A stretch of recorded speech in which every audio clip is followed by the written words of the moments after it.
नमस्कार, आप देख रहे हैं सिटी सेंटर शो। मुंबई से मैं हूं पूजा भारद्वाज। मुंबई के इस वक्त मैं कुर्ला इलाके में हूं। Lokmanya Tilak terminus railway station है ये। आज यहां पर बड़ा हादसा हुआ, बड़ी आग लगी। 2:45 बजे के करीब मेरे पीछे जो आप देख रहे हैं ये कैंटीन एरिया पहले फ्लोर पर प्लेटफॉर्म नंबर 1 है ये। पहले फ्लोर पर जन आहार कैंटीन है। इसके पास जो वेटिंग एरिया है यहाँ पर एसी का काम चल रहा था। उसी दौरान यहाँ पर बड़ी आग लगी 2:45 बजे के करीब।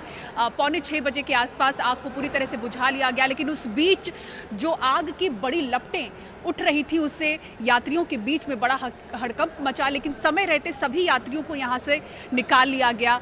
लंबी यात्रा वाले बड़ी संख्या में यात्री यहाँ पर मौजूद रहते हैं, लेकिन समय रहते जो प्रशासन ने एक्शन लिया उससे बड़ा हादसा होते होते बचा। इसलिए कोई इसमें हताहत नहीं हुआ है, लेकिन आग की तस्वीरें लगातार सोशल मीडिया पर भी वायरल हुई। इतनी भयानक आग लगी थी। इस वक्त एफएसएल की टीम यहाँ से निरीक्षण के बाद निकल चुकी है और रेलवे अधिकारी ऊपर मौजूद हैं। बुकिंग एरिया है ये, किसी भी तरह से यात्रियों को परेशानी ना हो इसलिए तुरंत से इसे फिर से सुचारू रूप से शुरू किया जा सके, इसकी कोशिश चल रही है। यात्री यहाँ पर किस तरह से मौजूद हैं आप देख सकते हैं। एक बार फिर से यात्रियों की संख्या आपको नजर आएगी तो आप देखिए कितना व्यस्त रेलवे स्टेशन ये भी है और इतने बड़े हादसे के बाद भी संख्या में आपको यात्री यहाँ पर दिखेंगे। तो तुरंत से प्रशासन की तरफ से जो काम हुआ, समय रहते यात्रियों को निकाला गया और समय रहते आग पर काबू पाया गया, इसलिए बड़ी क्षति यहाँ पर नहीं पहुंची। आग के कारणों का भी साफ पता नहीं चल सका है, शॉर्ट सर्किट भी हो सकता है। एसी का काम जो चल रहा था उससे भी इस हादसे की बात कही जा रही है, लेकिन इस पर कुछ साफ नहीं हुआ है। फिलहाल एफएसएल की टीम यहाँ पर निरीक्षण करके गई है। रेलवे अधिकारी यहाँ पर मौजूद हैं और तमाम पुलिस अधिकारी कर्मी आप देख रहे हैं यहाँ पर मौजूद। तो इन्हीं तस्वीरों के साथ हम शो की शुरुआत कर रहे हैं। मुंबई से आज ये बड़ी खबर रही और आज हम देश की उस खबर की बात करते हैं शुरुआत में जिसने सभी को चौंका दिया। लोकसभा में एक बड़ी चूक से हड़कंप मच गया जब दर्शक दीर्घा से 2 लोग कूद गए और कैनिस्टर से उन्होंने रंगीन धुआं छोड़ा। तो संसद की सुरक्षा में बड़ी चूक हुई। संसद के बाहर जिन लोगों ने नारे लगाते हुए कैनिस्टर से धुआं छोड़ा उन्हें पुलिस ने पकड़ लिया है।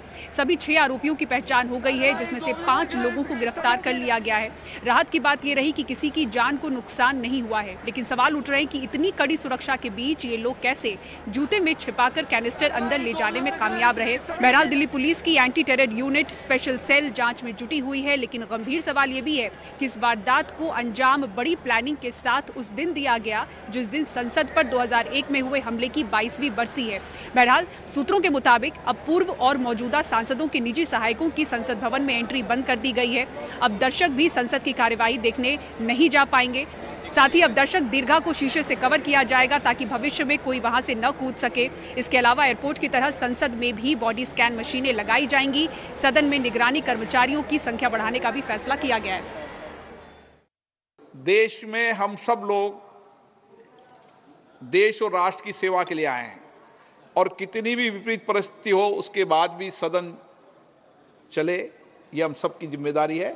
और उसके बाद हम सब उस घटना के बाद भी सदन चला था, आज भी सदन चलेगा, कोई सदनों को रोक नहीं सकता। हमारे पुराना सदन में जो व्यवस्था हमें मिलते थे, बाहर वालों की मिलते थे, मीडिया वालों को मिलते थे, विजिटर को मिलते थे, वो सारे व्यवस्था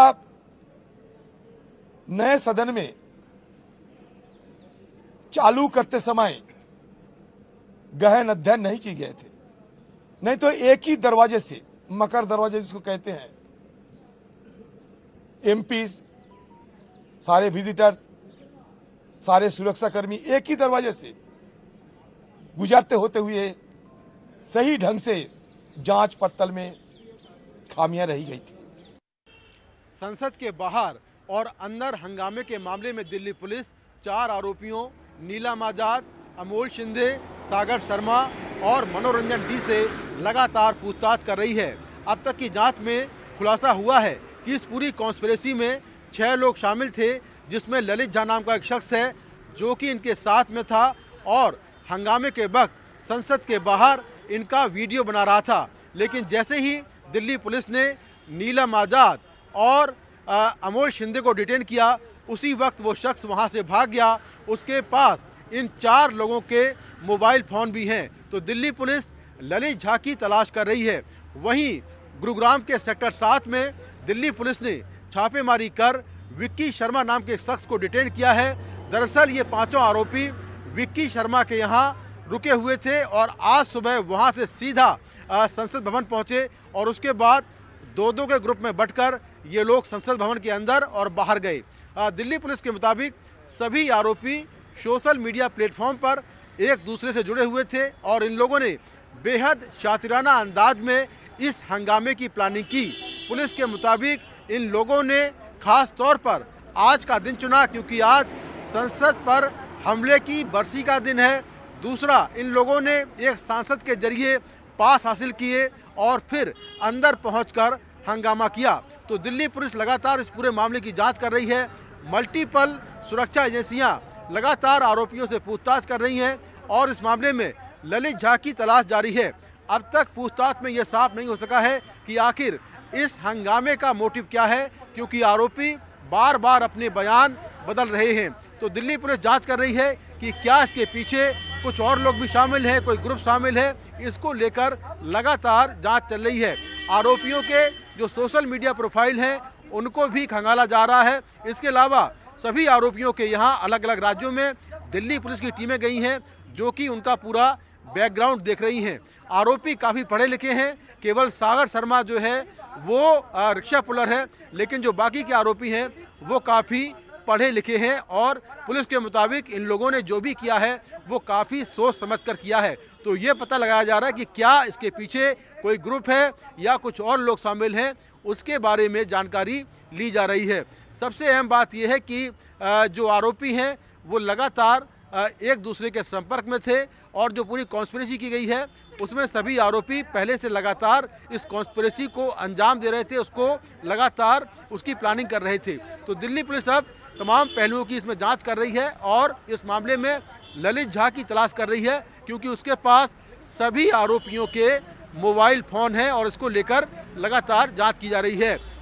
इस मामले में जो जिस तरह से पार्लियामेंट की सिक्योरिटी ब्रीच हुई है, मल्टी लेयर्ड सिक्योरिटी को क्रॉस करते हुए ये लोग अंदर दाखिल हुए, उसको लेकर भी बड़ा सवाल है, जिसको लेकर लोकसभा के जो स्पीकर हैं वो जांच करवा रहे हैं कि आखिर कैसे सिक्योरिटी ब्रीच हुई और कैसे ये लोग अंदर पहुंचे हैं।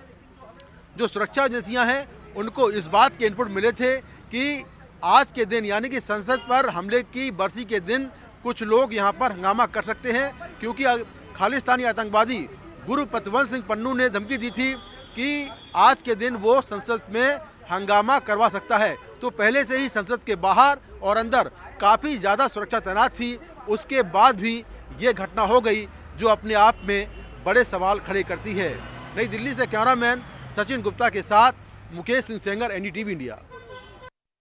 भ्रूण हत्या और सेक्स डिटर्मिनेशन रोकने के लिए कर्नाटक सरकार एक विशेष टास्क फोर्स गठित करने जा रही है। फैसला इसलिए लिया गया है क्योंकि हाल ही में एक ऐसे रैकेट का भंडाफोड़ हुआ जिसमें मोटी रकम लेकर यह काम किया जा रहा था। उसमें 11 लोगों की गिरफ्तारी हुई। डॉक्टर, हॉस्पिटल मालिक, नर्स ये शामिल रहे। निहाल किदवई की कर्नाटक से ये रिपोर्ट देखिए।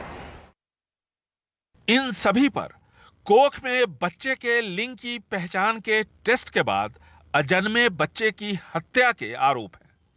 पुलिस के मुताबिक इन पर 250 से ज्यादा गर्भपात और 1000 से ज्यादा टेस्ट करने के आरोप हैं। ये सब करने वालों में डॉक्टर, नर्स और दलाल शामिल हैं। हमने एक गिरोह पकड़ा है जो अवैध लिंग निर्धारण परीक्षण में शामिल था। वो अवैध रूप से गर्भ धारण को समाप्त भी करते थे। जांच चल रही है। आरोपी व्यक्तियों में 3 लैब टेक्नीशियन, 2 डॉक्टर, 2 स्थानीय और 2 अस्पताल प्रबंधक शामिल हैं। ये गैंग मैसूर और मांड्या में सक्रिय था।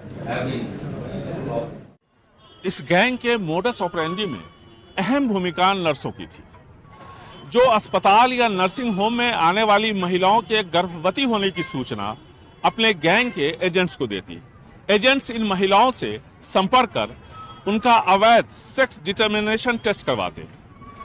अगर गर्भ में लड़की होने का पता चलता तो फिर मोटी रकम वसूल कर गर्भपात करवाते थे। इससे निपटने के लिए कर्नाटक सरकार ने एक विशेष टास्क फोर्स बनाने का फैसला किया है, जो ताल्लुक और जिला स्तर पर काम करे। ताल्लुक से लेकर जिला स्तर के अस्पतालों, नर्सिंग होम्स की रिपोर्ट हर 3 महीने पर सरकार को भेजी जाएगी।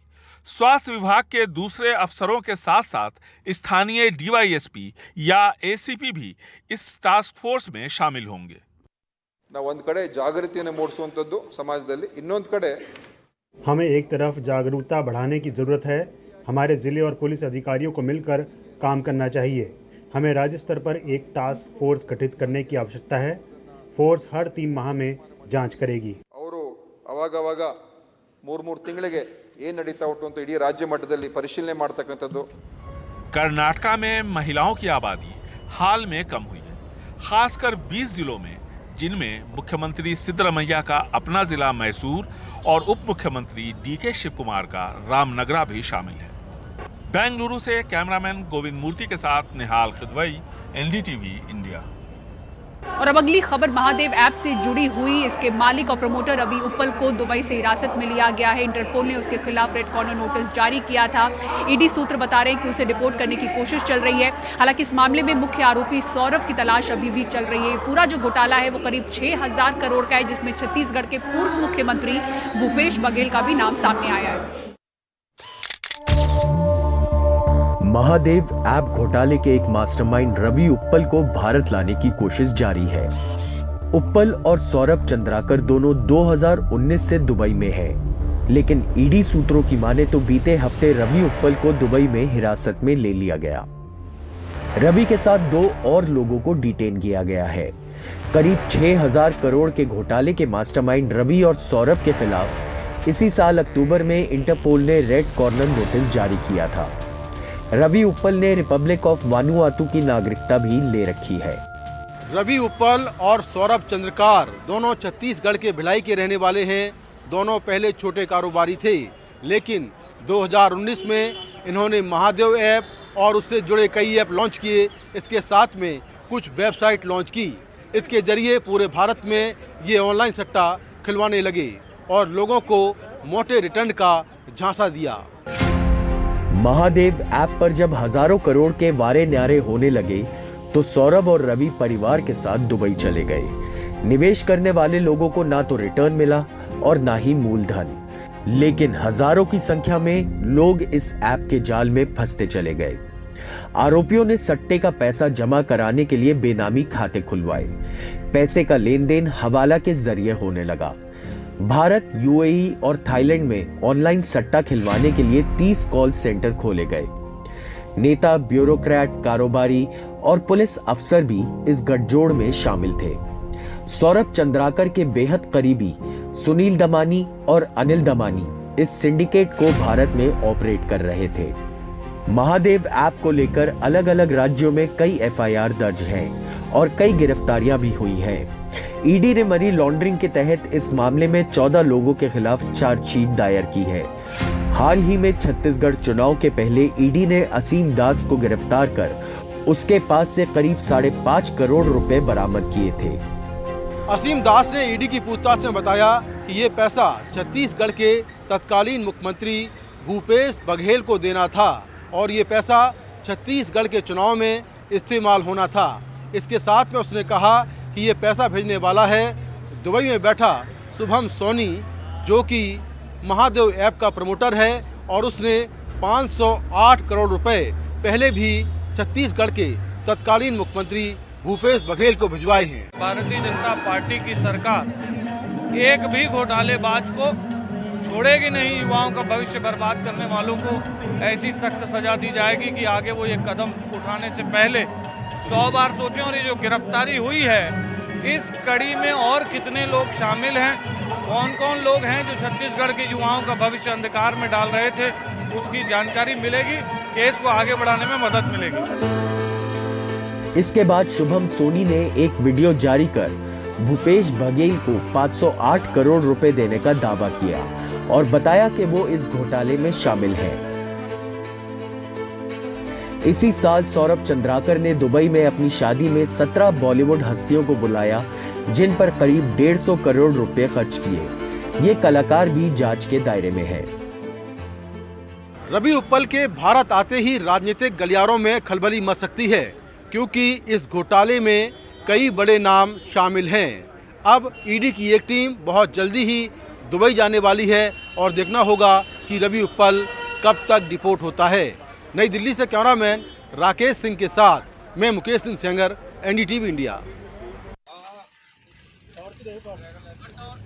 और अब खबर पंजाब से। पंजाब के लुधियाना में कोहाड़ा माछीवाड़ा रोड पर लुटेरे और पुलिस के बीच मुठभेड़ होने की खबर सामने आई है। एडीसीपी 4 तुषार गुप्ता की टीम लुटेरों का पीछा कर रही थी, तभी सामने से फायरिंग शुरू हो गई। इसके बाद पुलिस टीम ने बदमाशों पर काउंटर अटैक किया। लुधियाना पुलिस ने 14 दिन बाद दूसरा एनकाउंटर किया है। इससे पहले 29 नवंबर की देर रात को साधन बाईपास पर टिब्बा पुल के पास पुलिस ने 2 बदमाशों का एनकाउंटर कर उन्हें ढेर कर दिया था। कबूतरों को दाना डालना, खिलाना, पिलाना हम नेक काम मानते हैं, लेकिन शायद ही आपको पता होगा कि ये कबूतर अपने साथ खतरनाक बीमारियों का सौगात भी लाते हैं। मुंबई के अस्पतालों में कबूतर की वजह से सांस की दिक्कतों वाली मरीज की तादाद जब दिखी तो प्रशासन ने सख्ती की तैयारी की है। कबूतरों को दाना डालने वालों के खिलाफ जुर्माना लगाने की भी तैयारी चल रही है। देखिए मुंबई से ये रिपोर्ट। मुंबई के कई इलाकों में ऐसे कबूतर खाने बने हैं, पर यूं सड़कों और फुटपाथ पर इन कबूतरों को दाना डालने पर अब 100 से 500 रुपए का जुर्माना लगाया जा सकता है। वार्ड लेवल पर बीएमसी का स्वास्थ्य विभाग इस पर नियम बना रहा है, क्योंकि शहर में पहले से बढ़ी सांस की दिक्कत के बीच कबूतरों से लंग्स की बीमारियां फैल रही हैं। वैसे कबूतरों से होने वाली बीमारियों से बेखबर मुंबईकर कहते हैं कि प्रशासन अगर खुद इस जीव के दाने पानी की जिम्मेदारी ले ले तो आम लोगों को दाना डालने की जरूरत ही नहीं। प्लास्टिक वगैरह वो कचरे से तो बेटर ही है ये कचरा। तो ये सब अच्छी बात है, छोटी छोटी बातों के ऊपर सरकार ध्यान दे रही है। तो हम लोगों को नहीं मालूम है, तो हम लोगों ने अगर प्राणियों को, पक्षियों को दान किया, अन्न दान किया है, लेकिन अगर सरकार इसकी जवाबदारी ठीक से लेती है तो फिर ये ठीक है ना। ये तो पुण्य का काम है और पुण्य का काम ऐसा नहीं लगाना चाहिए उनको, ये गलत है और मेरी सोच ऐसी है। स्वास्थ्य विशेषज्ञों के अनुसार कबूतर के पंख और बीट यानी पिजन ड्रॉपिंग से इंसानी शरीर को गंभीर खतरा होता है। इससे 60 से ज्यादा खतरनाक बीमारियां हो सकती हैं। ये इंसानी फेफड़ों के लिए बेहद खतरनाक होती हैं। मुंबई में बढ़ी कबूतरों की संख्या के बीच शहर के बड़े अस्पतालों के डॉक्टर्स मान रहे हैं कि कबूतर से गंभीर हुए सांस के मरीजों की तादाद दिखने लगी है। इसलिए कबूतर से दूरी खासतौर से कमजोर वर्ग के लिए बेहद जरूरी है। ज्यादा करके रेस्पिरेटरी प्रॉब्लम्स होते हैं छोटे बच्चों में भी, स्पेशली 8 से 9 साल के बच्चों में हाइपर सेंसिटिविटी निमोनाइटिस भी कबूतर के एक्सपोजर की वजह से हो सकता है। और कभी कभी तो प्रॉब्लम इतना सीरियस हो जाता है, एलर्जिक राइनाइटिस, अस्थमैटिक अटैक्स, कि कभी कभी हमें पेशेंट्स को एडमिट भी करना पड़ता है। अगर आप फीड करते हैं, लोग एक्सपोज होते हैं जो ज़्यादा सेंसिटिव है, तो उन्हें ये सब प्रॉब्लम्स जल्दी से वो लोग कैच कर लेते हैं और सीरियस भी हो सकते हैं। तो इसीलिए बीएमसी का जो प्लान है, जो एक्शन लेने वाले हैं, जो लोग फीड करते हैं कबूतर को पब्लिक प्लेसेस में, उनके against BMC is planning to take action which is a welcome plan actually. कबूतर बहुत सारी बीमारियां कर सकते हैं, जैसे कि हाइपर सेंसिटिविटी निमोनाइटिस। अगर स्पेसिफिकली बोले तो एवियन हाइपर सेंसिटिविटी निमोनाइटिस, दूसरा है सिटरकोसिस, बहुत सारे फंगल इन्फेक्शन जैसे कैंडिडियासिस, हिस्टोप्लाज्मोसिस, ऐसे बहुत सारी तरीके की रेस्पिरेटरी बीमारियां कर सकते हैं। मैं बीएमसी के इस निर्णय से पूरी तरीके से सहमत हूं, क्योंकि ये लोगों के स्वास्थ्य हित में है। कबूतर खानों के पास निगरानी के लिए मार्शल की तैनाती पर बात चल रही है, क्योंकि शहर की खराब होती हवा के बीच सांस की बढ़ी दिक्कत और अब कबूतरों से बढ़ा खतरा मेडिकल एक्सपर्ट्स की चिंता बढ़ा रहा है। मुंबई से कैमरामैन राजेंद्र दयालकर के साथ पूजा भारद्वाज, एनडीटीवी इंडिया। और भाई आपको दिखाते हैं मुंबई के गेटवे ऑफ इंडिया पर बीटिंग द रिट्रीट समारोह की तस्वीरें। 1971 के युद्ध में भारतीय नौसेना की मिसाइल नौकाओं द्वारा कराची बंदरगाह पर किए गए साहसी हमले की याद में ऐतिहासिक रूप से हर साल 4 दिसंबर को नौसेना दिवस मनाया जाता है। पूरा हफ्ता नेवी वीक के तौर पर मनाया जाता है। आपको छोड़े जाते हैं मुंबई में गेटवे ऑफ इंडिया पर बीटिंग द रिट्रीट समारोह की इन झलकियों के साथ।